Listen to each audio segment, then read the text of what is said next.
در لفظ دیگر این حدیث که باز در صحیح بخاری حدیث 5666 اومده، حدیث امام بخاری و حتی امام مسلم دوتایشون با سند خود روایت میکنن از یحیی بن یحیی یعنی ابو زکریا، اون هم از سلیمان بن بلال، اون هم از یحیی بن سعید. اون میگوید از قاسم فرزند محمد شنیدم، محمد فرزند ابوبکر صدیق.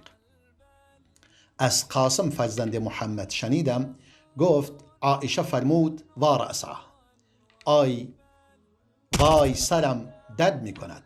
و رسول الله صلی الله علیه وسلم فرمود ذاکی لو کان و انا حی فاستغفر لکی و ادعو لکی. فرمود نگران نباش، اگر اتفاقی بیفته برات، یعنی فوت کنید و من زنده باشم، برایت طلب مغفرت از خدا میکنم. این چه نعمتی بزرگتر از این باشد؟ و برایت دعای خیر میکنم و ادعو لکی، دعای خیر برای تو میکنم. فقالت عائشه و ثکلیاه، ام المؤمنین عایشه فرمود وای، یعنی دیگه این حالتی است که انسان کسی را از دست میدهد، فرزندی را از دست میدهد یا کسی نزدیکی از او میمیرد، این رو میگوید و ثکلیاه والله اینی لاظنک تحب موتی. فرمود به خدا سوگند تصور میکنم که شما دوست داری که من بمیرم.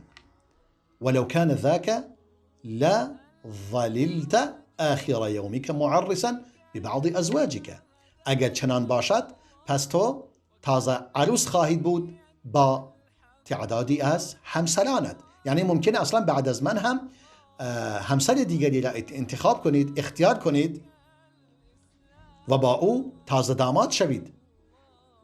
فقال النبی صلی الله علیه وسلم بل انا و رأسه. رسول الله برای اینکه محبت خود را برای ام المؤمنین عایشه بیان کند فرمود شما که سرت درد می کند منم سرم درد می کند.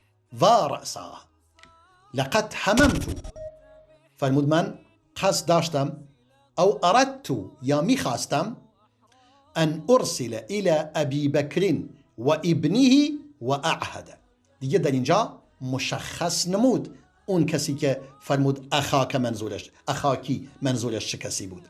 فرمود من قصد داشتم یا میخواستم که کسی را بفرستم به سوی ابوبکر و فرزند ابوبکر که محمد باشد، و اعهد، و من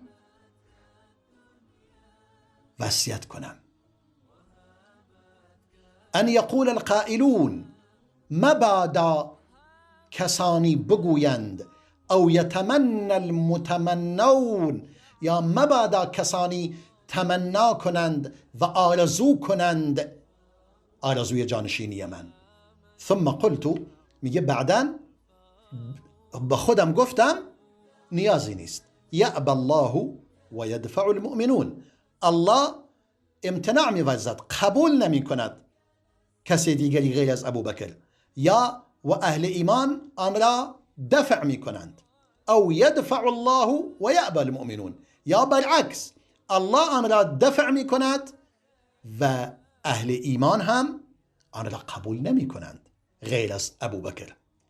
متفق علیه، این حدیث هم متفق علیه است در بین امام بخاری و امام مسلم.